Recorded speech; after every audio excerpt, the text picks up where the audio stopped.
नितीन राऊत आपल्यासोबत आपण त्यांची बातचीत करणार आहोत। डॉक्टर बाबासाहेब आंबेडकरांचा एकीकडे अपमान, दुसरीकडे संपूर्ण देशभरामध्ये त्याचे लोण, कशा पद्धतीने या संपूर्ण घटनेकडे पाहता आणि आता भाजप शिवसेना दोन्ही पक्ष बाबासाहेबांवरती आपापला दावा करत आहे आणि काँग्रेसनेच त्यांचा सगळ्यात जास्त अपमान केला। भंडाऱ्यात हरवलं, यानंतर मुंबईत हरवलं आणि बऱ्याच ठिकाणी काँग्रेसनेच बाबासाहेबांना बदनाम करण्याचं काम केलं, असा सुद्धा थेट आरोप करत आहेत।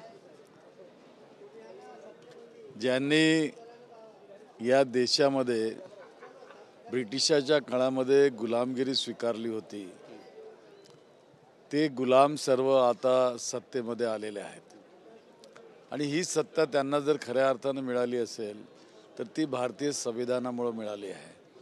आणि आज ते दावा करतात की परमपूज्य डॉक्टर बाबासाहेब आंबेडकर आमचे आहेत, परंतु त्यांचेच गृहमंत्री देशाच्या संसदेमध्ये ज्या पद्धतीने अभद्रपणे बाबासाहेबांचा अपमान करतात त्याविषयी मात्र ते काही बोलायला तयार नाही आहेत। एकीकडे म्हणायचं की काँग्रेस पक्षानं असं केलं, काँग्रेस पक्षाने तसं केलं, किती दिवस किती वर्ष काँग्रेसच्याबद्दल अशा पद्धतीची भाषा हे वापरतील आणि म्हणतील। काँग्रेसनी काय केलं हे लोकांना माहिती आहे, डॉक्टर बाबासाहेब आंबेडकरांनी काय केलं हे लोकांना माहिती आहे। यांना डॉक्टर बाबासाहेब आंबेडकरांचा फोटो चालत नाही, यांना डॉक्टर बाबासाहेब आंबेडकरांचा पुतळा चालत नाही, यांना डॉक्टर बाबासाहेब आंबेडकरांचा विचार चालत नाही, यांना डॉक्टर बाबासाहेब आंबेडकरांचं पुस्तक चालत नाही आणि डॉक्टर बाबासाहेब आंबेडकरांचं घरही चालत नाही। एक कुठतरी असं काम सांगा की त्यांनी या राष्ट्रपुरुषाच्या महापुरुषाच्या नावानं या देशामध्ये उभं केलं आहे किंवा त्या ठिकाणी होत आहे। तर असंच म्हणावं लागेल, बाबासाहेब नेहमी म्हणायचे की ज्याला इतिहास माहिती नाही तो इतिहास घडवू शकत नाही।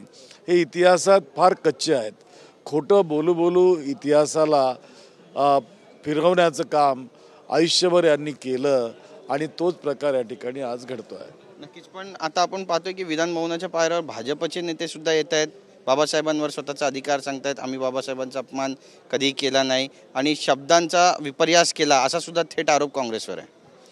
मग जे देशाच्या संसदेत घडलं, जे अमित शहानी त्या ठिकाणी बोललेत ते चूक बोललेत, त्याबद्दल माफी का मागत नाही आहे? यांचेच नेते देशाचे पंतप्रधान 26 एप्रिल 2010ला गुजरातचे मुख्यमंत्री असताना असं म्हणाले होते की दलित समाज हा मंदबुद्धीचा आहे आणि डॉक्टर आंबेडकर हे क्रांतिकारी नव्हते, तर हे यांना मान्य आहे का? मग आज यांना काय अधिकार आहे बाबासाहेबांचा फोटो घेऊन या ठिकाणी नाचायचा?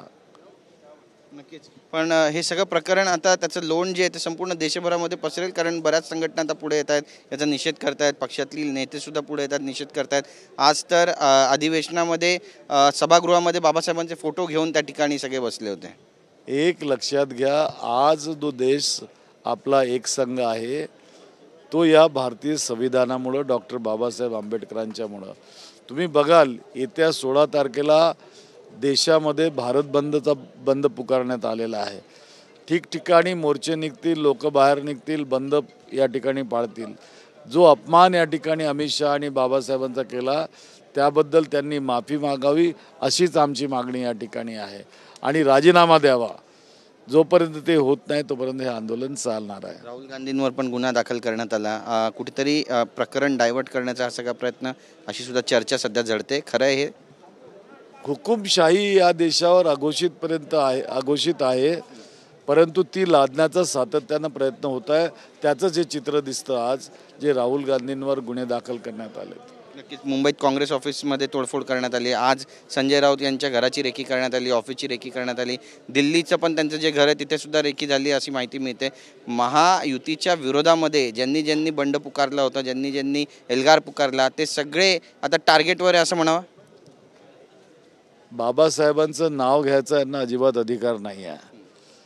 बाबासाहेबांनी लोकशाही या देशाला दिली, ते हे करायला दिलं का की विरोधी पक्षाचे कार्यालयांची तोडफोड करायची, विरोधी नेत्यांचं तोंड बंद करायचं, त्यांच्या घरावर रेकी करायची? हा जो किळसवाणा प्रकार भारतीय जनता पक्षाचे लोक या ठिकाणी करतायत, आणि वरून लादलं जात आहे. संसदेमध्येही त्याच पद्धतीने यांनी करण्याचा प्रयत्न केला आणि निश्चितच लोक यांना समजायला लागलेत. यांचे दिवस भरलेले आहेत. किती माज यांना सत्तेचा चढला असेल पण ही भारतीय जनता ती उतरवल्याशिवाय राहणार नाही. धन्यवाद आमच्याशी बातचीत केल्याबद्दल. कॅमेरापासून योगेश गुरवसह गिरीश गायकवाड, TV9 मराठी, नागपूर.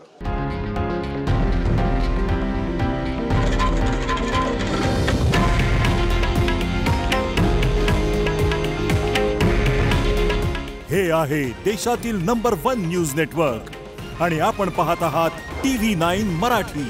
काळजी तुमची, हित महाराष्ट्राचं.